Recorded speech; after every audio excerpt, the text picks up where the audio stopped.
Welcome back to my writer's room, everyone. I'm Matt Wallace, YouTube's resident angry writer, and welcome to day 8 of Hamshackle's Hangry Holiday Advent Vlog.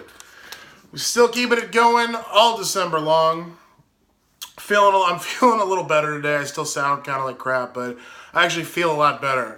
I was tweeting earlier about how, like, dude, we really undervalue and underestimate and underappreciate sleep. Like, sincerely. It's like sleep and water, like basic hydration. The most basic things to sustain mammalian life.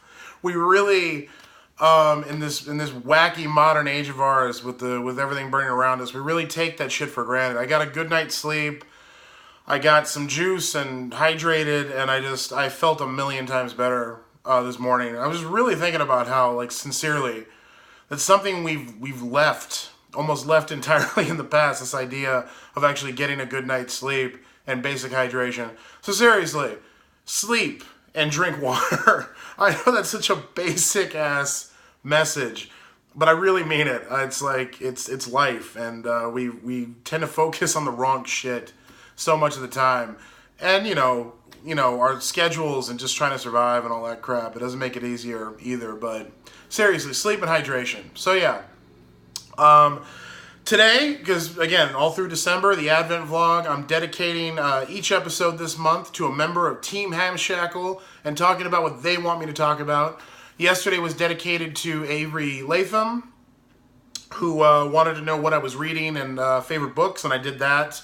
Avery also asked me about board games, so I thought I'd save that for today and make it kind of its own vlog. Because I'm a huge board gamer. My wife and I, giant board game nerds. If you watch the unboxing videos that I do on the channel here, or on my wrestling channel, Matt F. Wallace, I do my unboxing videos in our game room, in another part of the house, because there's a table in there, and there's more room to do it.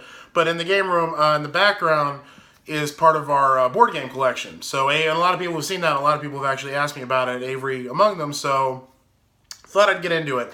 So I've brought some board games into my writer's room today to show you what I'm playing, and also what Avery wanted to know what Nikki, my wife's favorites were. So, beginning with me, this is one I discovered this year, and it has rapidly become like my new favorite. This is Darkness Comes Rattling. This is the single most metal board game ever made, alright? You just see the fantastic cover art there. The art in the game is amazing as well. So you play members of a primitive tribe, men and women warriors both. Darkness is a literal snake that has swallowed the sun, has literally swallowed the sun, and you have to quest across the land to find Darkness, the snake, so you can cut open his belly, climb inside of him, and chase the sun through his gastrointestinal tract to retrieve it, to save the tribes of humankind. I wish I want to like take this out and actually show you, because the board is so amazing. So the board is the land, and then around the board of the track is the snake. So you start off in the middle of the board. There's a point in the game where you can find the snake, and one of your party, it's a cooperative game, can slice into the snake, and then they have to go through the snake, and you continue having adventures when you're inside the snake. There's plenty of shit inside the snake that like attacks you and curses. There's magic and combat, and dude, if your character dies in the game, you come back as a spectral animal version of yourself and continue to play as a ghost animal. It is the most metal game I've ever played in my life. I first played that at a literal castle in the woods of Ohio with some friends of mine. My good friend John Smar, he put on a Monomarth while we were playing it, Viking metal, and it was like one of the best times I've ever had board gaming. But I couldn't believe how just ridiculously, excessively metal this game was. And I love playing it every time. I get really into it. I have to be the one to get inside the snake and quest for the sun. Quest for the sun, like every phrase you use in conjunction with Darkness Comes Rattling sounds like a metal album. Another favorite of mine, this was the most metal board game I've ever played until I found Darkness Comes Rattling. This is Yggdrasil. This is actually out of print now, I believe, but if you can find a copy of this, Again, amazing art and an amazing board game. You actually play one of the Norse gods. Again, it's a cooperative game, and you are trying to stop Ragnarok from happening. So you're fighting Loki and Fenris and all the Norse pantheon of monsters and villains to try to stop Ragnarok from happening. And your character is powered, literally powered, by the souls of dead Viking warriors. There are little chips that represent Viking warrior souls that you have to collect to power your character. Also an amazingly metal game, also a lot of fun. I love games with like epic stakes, you know, epic quest games. Those are two of my favorites that are more obscure. And I thought, you know, my wife and I play all the big ones. You know, we play the Small Worlds and we play the Ticket to Ride and the Carcassonne and the, you know, whatever. I don't care for Settlers of Catan. I know it's like blasphemy, but I just find it boring as fuck. But anyway, so those are some more obscure ones. Avery also asked other holiday activities to kind of get everyone off their phones and participating in the thing. And that's an interesting question because when we invite people over to play board games, a lot of the times we don't get... we have friends who aren't like hardcore board gamers, you know, like family, like my cousins and some other people. Like they're not into the really thematic, like elaborate board games. And so it's hard to cross those groups over sometimes. So we have tried to cultivate a collection of party games that are more casual. And one of our favorites to break out, we have people who aren't into like elaborate board games, is Things. Things is basically Cards Against Humanity, but it's not like not safe for work, you know, adult borderline porn. You can make it that if you want. The cool thing about Things is it leaves a lot more room for creativity because you kind of fill in the blank more with the cards. But that's one that we break out that everybody can play. It's like it gives you that Cards Against Humanity feel, but it's like it's more inclusive. So that's a good one. Another casual one that we like to break out is Sushi Go, which you may have seen on like Tabletop. This is a really good collector set card game. It's about sushi. It has really adorable sushi illustrations that everyone enjoys. Anyone can pick this up and play it, even if you're not a hardcore board gamer. And it always makes you want sushi after you play it, which we enjoy. What's another? I brought several here. Oh, this is a good one. Storming the Castle. This is a Princess Bride board game. This is also another one to break out if you've got people who aren't like hardcore, elaborate board gamers, because it's really simple to pick up. Usually everybody has either seen and enjoys the movie or really loves the movie, and it's a lot of movie references in there. But it's a really simple, easy to pick up card game that's a lot of fun. What else do we have here? Oh, this is not necessarily for casual board gamers, but I did bring this because I had to. This is dedicated to Margaret Dunlap. This is Marry Mr. Darcy. This is, of course, based on Pride and Prejudice.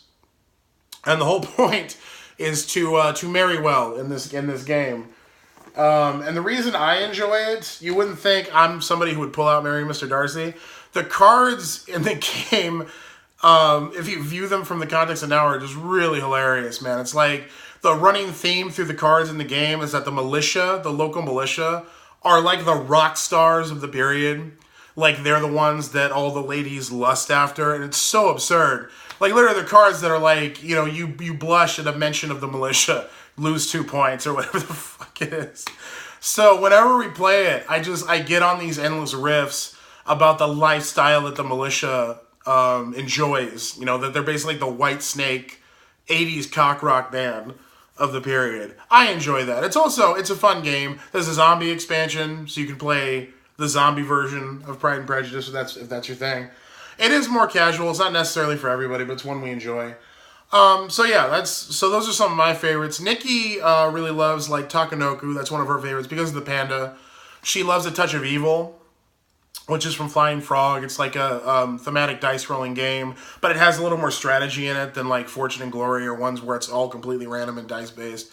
And Nikki's all about strategy games. Nikki kills at Smash Up. That's like a game I don't like playing with her because she's so good at it. Because she'll get like the zombies and then like the wizards or the robots or whatever, and she'll just annihilate everyone. She'll like wait a few turns, and then in a game where you're only supposed to be able to play 2 cards per turn, she'll just start laying down card after card after card and just annihilate everybody and get to 15 points in 1 turn. It's ridiculous, and I don't like playing with her. She's really good at strategy games because she's much smarter than me. So yeah, those are some of her favorites. But yeah, so that's a smattering of our favorite board games and why we love them. It's a really good activity. Nikki wasn't always into board games. When I met her, she'd never played like anything more elaborate than like Monopoly or whatever.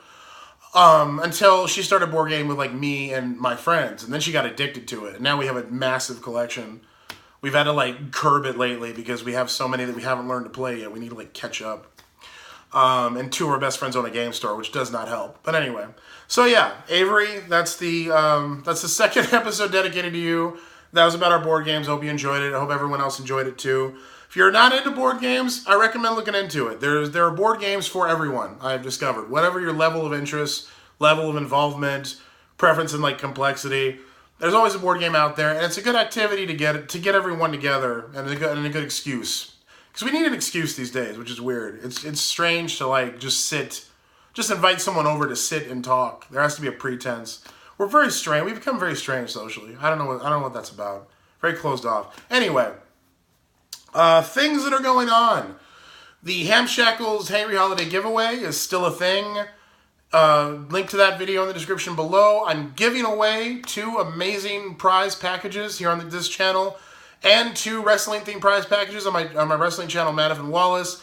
Subscribe and win up until the 24th at midnight Pacific Standard Time. I'm going to choose winners at random. Tell your friends, subscribe if you haven't. I'm playing Santa Claus for Christmas. I'm giving away really cool stuff. Wednesday begins 12 days of Hamshackle's Hangry Holiday Haymakers. I'm going to be doing a review / retrospective on action movies, a lot of them from like the 80s and 90s that I grew up with. Programming to help break up that saccharine holiday viewing that we all I think arrive at a place where we need a break from during the holiday season. Just something fun I thought I'd do because I love old crappy action and martial arts movies. So I thought I'd share that with you. Break up the monotony of the holiday. What else is happening? Gluttony Bay, my new book is out right now. I would love it if you'd go buy that because, again, holidays, freelance writer, equals no money. So that would be a good thing to do. It's the penultimate book of my Sin du Jour series. The final book comes out next year in April. We're rounding it out. Countdown is on to catch up, to finish it, and would love it if everybody would go out and do that. I'll be back tomorrow. New episode of the gift guide. That was the other thing. I knew I was forgetting something. Yesterday, I posted a new episode of the Hamshackle's Hangry Holiday Gift Guide. My wife, Nikki, and I, we did the December 2017 glam bag from Ipsy. Nikki made me pretty. She tried out all the makeup on me. It was a good time. Nikki actually knows everything about makeup and is really into it, so it's not like a parody video. It's just a fun thing we thought we'd do to showcase the products. But Nikki actually really is into makeup, and that's something she wanted to put on the gift guide. So we did that yesterday. Go check it out. It was a lot of fun. There'll be a couple more episodes of the gift guide coming up.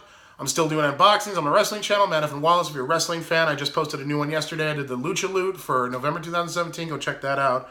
All the things. I'm doing all the things. And I have to go finish writing a novel now, so I'm going to go do that. I will see you tomorrow. Please like, share, subscribe.